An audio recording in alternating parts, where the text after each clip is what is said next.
Brees, can you talk about the complimentary football you guys played today? Yeah, it was good. Felt like the first half was tough sledding a little bit.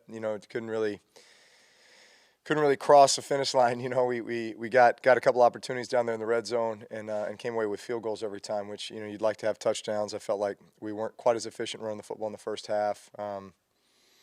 Narrowly missing some opportunities. I think in the passing game too. Second half was a different story. I feel like we found our rhythm, played with better tempo, made some bigger plays in the passing game and on the ground. Capped off with that long run there at the end in that 4-minute type situation. Great guys up front did a phenomenal job, really all game. And sometimes that's the way it goes with the run game. Is you pound, and it's maybe 2 yards here, 3 yards there, and then all of a sudden you pop one. Drew, how would you assess where this team is 4 games into the season? Well, listen, we lose our first one, then win 3 in a row, so we've got a little streak going here. But 3-1, I think in the first quarter of the season. Listen, I feel like we're getting better and better each week, and that's what is most important to me. I feel like we're beginning to play more and more complementary football, and I'm not just talking about offense with run to pass, but I think just as a team, understanding how to win football games, and we've won in a lot of different ways. Found ourselves in a lot of different circumstances already, still early in the season. So these are all things that strengthen you, bring you together, and begin to help you form your identity as a team. Getting the ball to Alvin Kamara, one of those things that works. That's always helpful. He obviously had a big day. That run at the end was huge, to seal the deal. But obviously he's a weapon. You talk about the last drive where you guys converted 4 third downs. Yeah. That was about Yeah. killing the clock. Listen, critical time in the game. Need to go down and get points. I think they were coming off a scoring drive as well. So, just possess the ball. As I recall, I think we took about 7 minutes off of the clock in the fourth quarter and then capped it off with a touchdown. So that was huge, 14 plays or something like that. A lot of third down conversions. So when we needed them, we got them.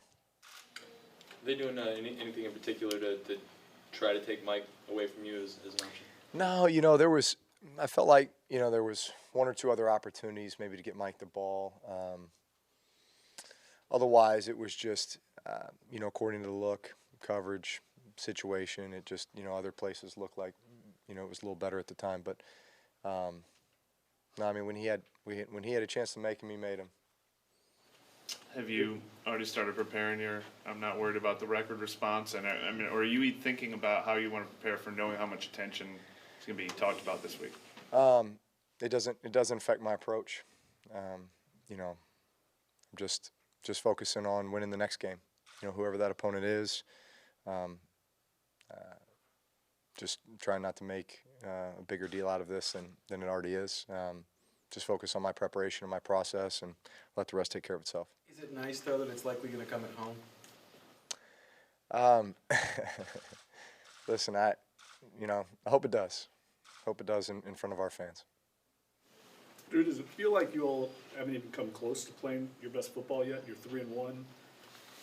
Yeah, listen, I think there's a lot of room for improvement, but I also know that, at the start of every season, you're always, you have high hopes and aspirations, and you have the way you think it's going to go, and typically, you encounter situations where you learn something and you build something, and maybe certain elements to the offense or the defense or just to the team all of a sudden become more apparent, like, okay, well, this is going to help us win, or, man, this is an area that we really have to hone in and work on if we want to be, the offense we want to be, or the team we want to be, or the defense we want to be. So I think we've discovered some of those things as we've gone along, both good and, the challenging stuff where you're like, all right, we got to work on this. But when you can take all those things, package it up, and be here with a 3-1 record and a 3-game win streak, and heading in the right direction, that's what you want. What would you say about that? Sean have been together for so long. What is the process like to keep the offense fresh and prolific year after year? Well, there's so much that goes into it. I have to give a ton of credit to Sean and the entire coaching staff, the amount of time, hours that they put into building the game plan each and every week. You know, when I say the game plan and the play calls and the shifts and movements and formations and everything are completely different each week, it is completely different. It is a completely new offense each week, depending on who we are playing and attacking, you know, that defense. So there's a lot of time and effort that goes into it on their part, and also the players to absorb all of that and then to be able to go out and execute it with confidence. So it works, but we work very hard at it. Drew, what would you say about this offense's identity and back-to-back road wins you guys have had, kind of closeout drives to finish? Yeah, listen, that's crucial. When you, I think there's obviously a lot that goes into that. You know, there's always going to be ebb and flow throughout the course of the game, and then when it gets to the fourth quarter, you know, you want to make the plays that are going to help you win the game.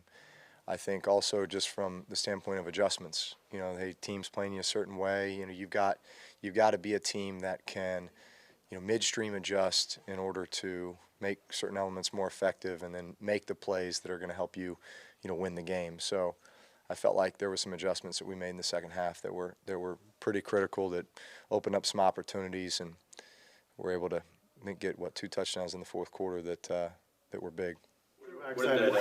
What did that last Alvin touchdown look like from your perspective? It looked wide open. Well, yeah, it was a gap scheme run, and the minute I handed it off to him, kind of get my head around, and I see the hole, you know, so, man, we're hitting the hole, and, you know, at that stage in the game, it's, you know, 1 more first down or maybe 2 more first downs, and we win the game. And so I'm like, all right, this can be a nice little chunk, and then all of a sudden he gets out in the open, it's like, they're going to have a hard time catching him. So you talked about the Giants taking away Mike Thomas. Were they doing anything in particular to take you away when you were playing receiver?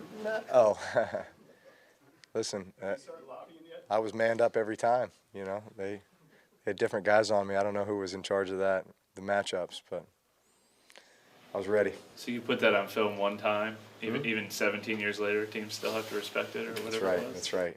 Listen, you never know what we're going to pull out of the bag with that package. How excited are you about getting Mark back next week? Very excited. Very excited. Not just his productivity and the type of player he is, but I mean, he's one of the most well-liked, well-respected guys in the locker room, and I know it's been killing him to be away. So really excited to get him back, get his personality back, get his work ethic. You know, just get Mark back, man. It's gonna be great.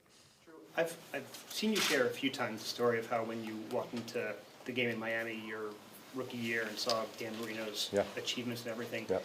Was it the longevity of his career that struck you as a rookie, or some of the sheer size of the numbers that you looked at and said, wow? Well, both, and one equals the other, right? You know, you look at the numbers and you say, how long do you have to play in order to achieve that, right?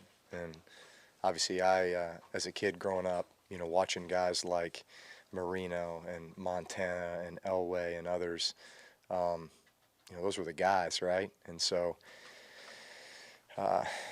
you know, to be in the stadium that, you know, it was my very first preseason game, and just taking it all in, looking around, right, Ring of Honor, and there's his name, you know, and basically the benchmark, right? And at the time, I'm just hoping to maybe become a starter someday. All right, guys. Thanks, Drew. For the New Orleans folks that are here,